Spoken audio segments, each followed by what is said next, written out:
Good morning, everyone. It is week 5. My name is Stephen Hilborn, and this is Menu and Facility Design. So this week, we'll be talking about a few things, some of which are talking about menu styles, beverage menus, and also a very neat activity. First, though, let's talk about what we did last week. So last week in review, we completed our menu engineering lesson in which you watched. Probably were very confused and then came on and talked to me and we got through it together. It's very math-based. I know some of you, this is a very strong suit of yours. Other, this is a weakness, but this is a really fantastic exercise and something that you can really use in the future. So please remember how to do this. And remember, when you do have a food and beverage position, preferably any sort of management position, use this and show the results to your boss, owner, or just use the information when you're making these judgment calls on menus.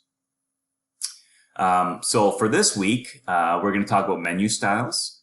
We're going to talk about beverage menus as well as the 10 taps activity. Now, there'll be a short video describing what the 10 taps activity is. But basically what it is, it's something that you can complete this week if you want.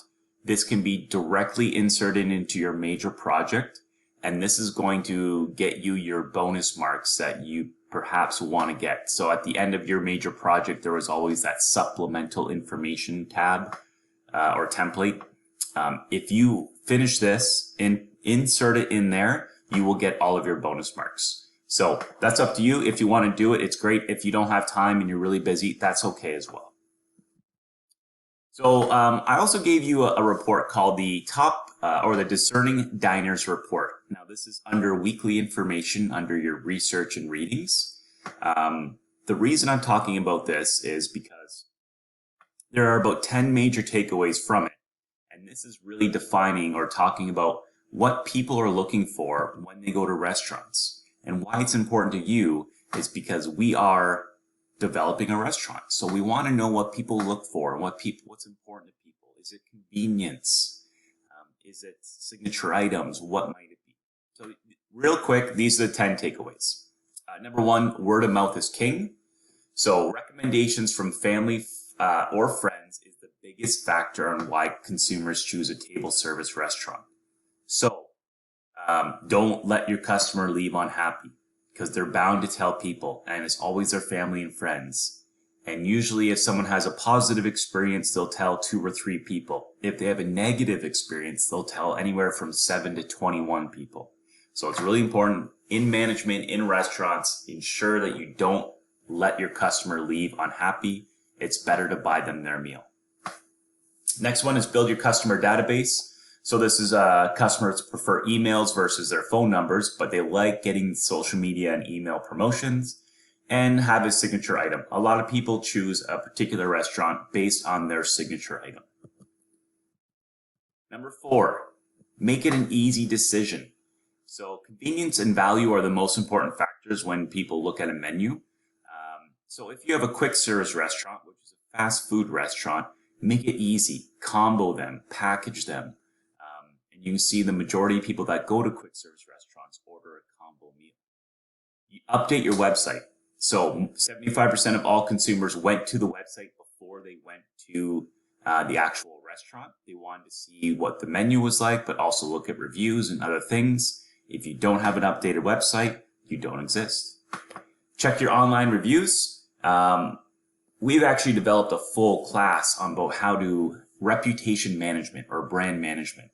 So online reviews, 50% of Canadians read them and they look for a response. And if you've responded to even the good and the bad, it'll really set you apart. And also 50% of customers, while looking up your website, will use their smartphones to do so. So maybe it's just the location or directions or the hours of operation, but you must have your website mobile friendly and making sure that's updated as well. And another one is use technology wisely. So thing about restaurants is that we usually pull in very young to very old people, and they all have a different understanding of technology. So iPad menus, while it might be neat to some people, are only of interest to about 40% of restaurant goers under 35. Only 10% of customers over 50 care about these iPad menus. So if it helps your business and saves you money, use it. If it's a fad or a gimmick or you're trying to seem like you're modern, don't worry about it. Shake up day parts. So more than 50% of Canadians wish that restaurants served all-day breakfast, and 60% of Canadians want all-day breakfast. So if you have the ingredients and your cooks are able to cook it, what's the big deal? And then deep discounts to change behavior. So only when discounts are over 20% will most consumers eat at off-peak hours. We often talk about in restaurants how we're only able to really serve food during that small lunch period, which is 11 till 2, and then that dinner period, which is maybe 5 till 9. So how do we promote people coming in at 3 p.m. or at 10 p.m. for dinner when we're still open and we still want to make money? So this is one of the difficult challenges that we will deal with. It's one of those things that, we still haven't figured it out what's the best way. Deep discounts might bring them in, but do we want to give that big of discounts? So, live music, happy hours, social promotions, events, these are all things that we can do. But yeah, these are the top 10 takeaways for this particular report. Keep that in mind in your future careers as you start to take on those management roles. Okay, so there's many different types of menus out there. So we're going to go through a few of them.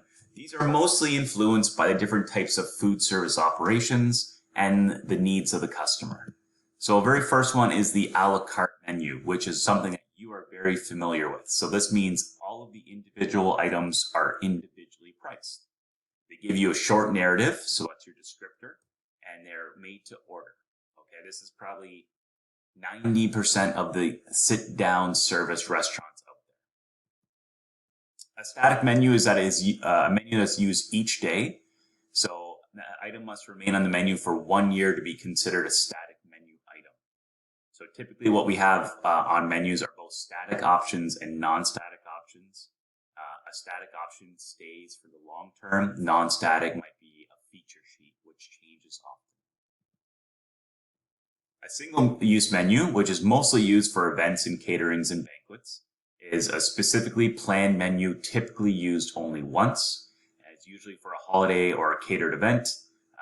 A lot of restaurants now have actually created party packages. So there'll be a choice of 3 or 4 or 5 different menus that they can choose from based on the level of sophistication or the level of people coming. And a lot of these will be on their websites right away with one set price per person, and they can choose from several options. The next three, first one is cycle menu. So this is a carefully planned set of menus that's rotated at different time intervals. Now, it could be throughout the day where you go from maybe your lunch to your dinner menu. It could be more seasonally where we look at it and say, okay, it's November 1st. So November 1st, the harvest is over. We're getting into that colder season. So now we're going to bring in a full new menu, which we won't change now until the springtime. So these are cycle menus. Table d'eau menu is that they offer a complete meal at a fixed price. So somewhat similar to those party packages that I talked about. The Georgian dining room is a table d'eau menu, essentially, where you get your appetizer, entree, and your dessert all for $10. Or perhaps you can order individually. So that's up to you. So table d'eaux, you see this more often at events than anywhere else, or all-you-can-eat buffets. And a du jour menu. So du jour means of the day. So a menu of the day. So this could be, it's Friday, it's Fish Friday. We serve a lot of fish, so these are the different types of fish that you can have today. So that's your du jour menu. A couple other ones here I'll just mention briefly. A buffet menu. So often what happens at buffets, it's rare that you'll see a full menu. Rather, the buffet itself is its own menu. So you just go up and look through everything. They might have a menu showing some of the options and then maybe the difference between a lunch buffet and dinner buffet. More options for dinner and a higher price. And a California menu is a menu that offers everything on it at any given time of the day and can have hundreds of items. Some people have been very successful with this. Sometimes it makes you buy a lot of food and waste a lot of food. So be careful with that. And then we also want to think about the selection of menus. So a selective menu is something that includes 2 or more food choices in each menu category, such as appetizers, entrees, salads, desserts. And essentially what this is, and it's very similar to what the GDR does, is that you have a choice between a few options. So we can all pay for the table d'hote menu when we go there, but I want the salad and you want the soup, and those are the options that are on that particular menu. Semi-selective is a menu that includes 1 or more food choices in at least 1 menu category, and a non-selective is one that offers no choice of food items. So when you go to a wedding, you pre-plan and saying, I'm having the Caesar, the chicken, and whatever dessert. And that is what you get, and you don't have another option. What you're looking at here is a recipe testing form. So most restaurants test out recipes based on features. So they'll put a new feature on the menu, they'll have their cooks come up with something great, and they'll get some feedback. Now that's not always possible, especially if you aren't open yet. So rather what you might do is a testing form. So this recipe testing form gives you all of the different food items down here on the left-hand side. And what they're looking for is on a scale of 1 to 5, 5 being the highest, for individuals. And you can bring in friends, family, strangers, kids, older people, and just ask them about the flavor, texture, and appearance. And what you want to do is get all these ratings, some of the comments that they might have had, and then you can make a decision if it's good to add to the menu or not. The thing about menus is that because they are pricey to print, we don't want to change them very often. And people get upset sometimes when the menus have changed too often. So menu changes are probably maybe 3, maybe 4 times a year, but generally I'd say just 2 times or so, because they can be pricey to exchange and print new ones, and it takes effort and time. So recipe testing, maybe do this once or twice a year, have some of your staff and have some other random people try this. It'll be a fantastic exercise.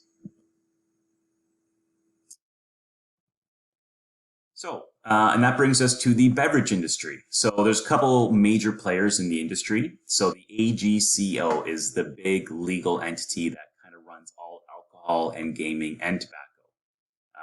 You would have gotten your smart serve through the ACGO. OLG, so Ontario Lottery and Gaming, so that's Lotto Max and 649 and Scratch Tickets. They're all controlled by that same company, and they handle all legality. So when, like the hours of operation, when we can serve, how much we can serve. If you want to have a private party in your back room and serve alcohol, or in your backyard and serve alcohol, you have to get a license. There's a lot of legal stuff there.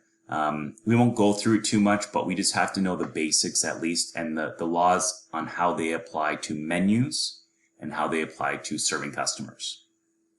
You also see beer stores, LCBOs, wine shop, wine racks. These are all institutions of the government in Ontario. So we are strange here in Ontario where you can't have a private convenience store sell alcohol, but you can in Quebec and you can in Alberta. So Ontario still is all government run. Now we are starting to see them come into grocery stores. We're starting to see them come into some convenience stores. But these are all still legislated and run by the LCBO and purchased through the LCBO. So they're still getting their money. They've just kind of expanded who they sell to or how we pick it up. Molson, Labatt, Sleeman, Sapporo, those are some of the major suppliers in the industry as well. So revision to the liquor laws in Ontario, and this just happened with Doug Ford last year. So new hours of service. So we can now, it used to be 11 a.m. was the first time that you can order a drink. It is now 9 a.m. So they used to start doing that briefly when a lot of the soccer or football, depending on how you call it, matches were happening overseas. And they would say, hey, I have a lot of people in my bar that want to drink, but it's 9 a.m. and the game's on.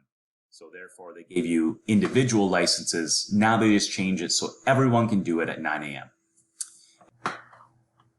Originally, you were not able to advertise happy hour or cheap drinks because it gave the impression that we're trying to encourage people to drink more than they should during those time frames. Now they've removed that and we're able to use those words. As of April 2019, we can now sales of alcohol can operate at big box stores as well as gas stations and grocery stores, and even now at farmers markets and public spaces and parks. And tailgating is now illegal, and alcohol can also be served. So the LCBO is owned by the Ontario government, has 660 full-size and 220 convenience-size locations. They made $2.2 billion last year. Much of this money is actually reinvested into healthcare, infrastructure, and education, which is fantastic. And only up until lately were you ever able to sell more than a 12-pack at the beer or at the liquor store. All grocery stores and big box retailers that can sell alcohol still must buy it through the LCBO. A little bit of information on the beer store. So the beer store is kind of interesting because it's not Canadian, and it's owned mostly from places around the world. So Molson Coors owns 51% of it, and Labatt's owns 45% of it. So the majority ownership of that particular beer store is owned by those two big competing beer store companies. Sleeman Sapporo owns 4%, and the Ontario Craft Brewers only own 1%. Now, the reason I'm talking about this is when you go to a beer store and what you see on the shelves, they actually pay a lot of money for proper placement. So the ones that are always in the front or when you first walk in are typically Molson Coors or Labatt's products. And the issue with that is it's not a fair playing ground for the Ontario craft breweries, which I'm a big supporter of. So what you need to understand when it comes to that is that placement is for sale. Obviously, Molson and Labatt's has a lot of money, so they buy it up quite easily. And it's an unfair playing field or unfair advantage for the Ontario craft breweries.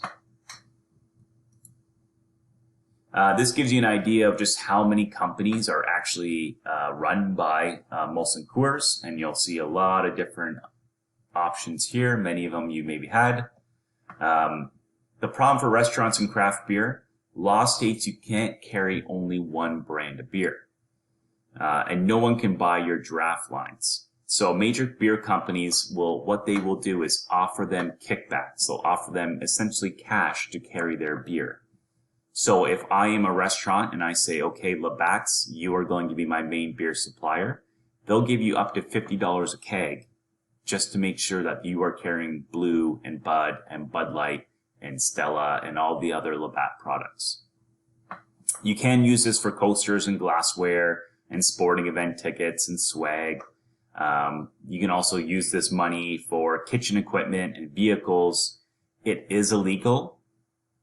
I've never seen a restaurant get charged for how they use their money, because essentially they're bribing them to carry the right kind of beer. This is what I really find interesting about a lot of restaurants. It's difficult to make money, and if I went to a small restaurant and said, hey, I'm going to give you $50 a keg, and a keg is usually about $330, I'm going to give you $50 back for every keg that you sell of my beer.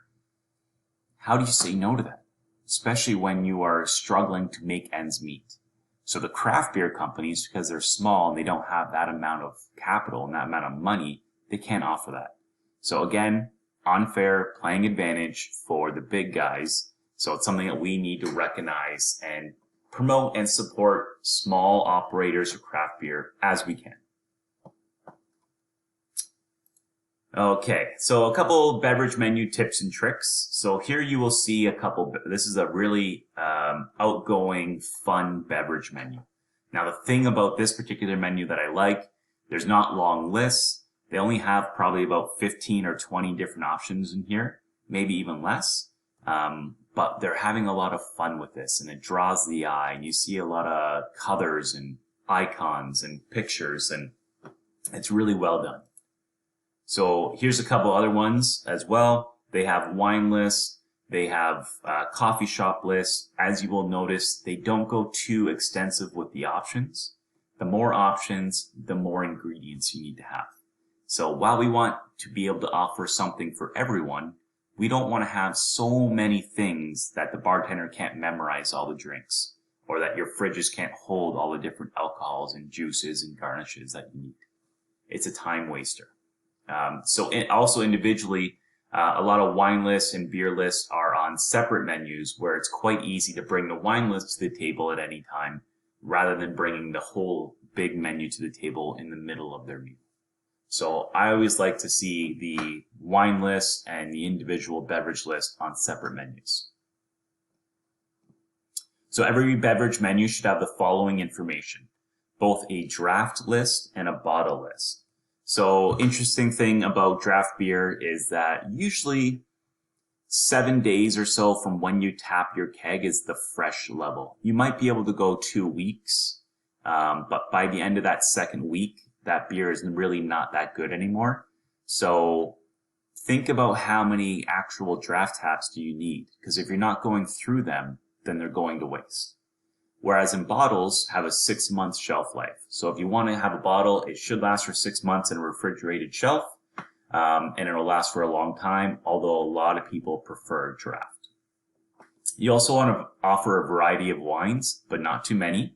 Again, once a bottle of wine is open, it's usually only a few days before it's not that fresh anymore. So most true bars only offer 3 to 4 reds, 3 to 4 whites, maybe a blush, and a sparkling option. So they can offer as many as that's by the glass, I should say. So 3 to 4 different options by the glass for red, white. You can offer a lot of different options if they purchase the full bottle, because we're not worried about them going bad. And usually when it comes to the glass options, they will choose one different varietal for each. So a Merlot, a Cab, a Pinot Noir, and maybe something unique. Most bars in Stockton can make any good drink.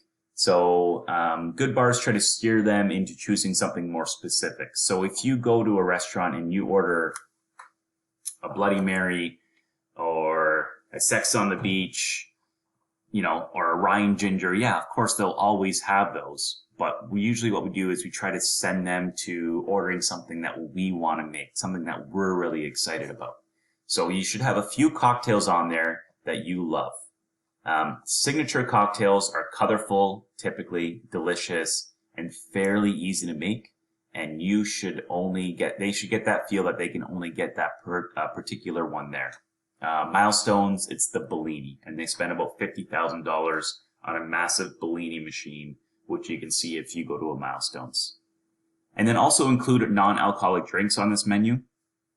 We love and need our sober friends, and we want their business too, but it doesn't mean that they can't have a fancy or fun drink as well. So smoothies and blended beverages work great, or just non-alcoholic beers. Those are good as well. So that's it for this particular week. There is an activity also located in this folder that you just opened up. This is the 10 taps activity, not worth marks, not due until the very end of the semester, which you can include it into your final project. But if you're looking to get ahead of the game and get some quick bonus marks, I would go ahead and watch the quick video on how to do that. Other than that, everyone, next week is our test. There is no weekly meeting this week. I will post review material as well as using your in-class notes. Enjoy your week off. Make sure you study a little bit. It is an open book test, so you will be able to refer back to these notes, but make sure you have everything prepared and filled out for you. Testing instructions will go up on Monday, and your test, depending on your section, will commence at 4 p.m. Tuesday or Wednesday, depending on what section you are on. I hope you had a great week or weekend, and I will talk to you soon. Bye. You are now able to advertise happy hour and cheap drinks.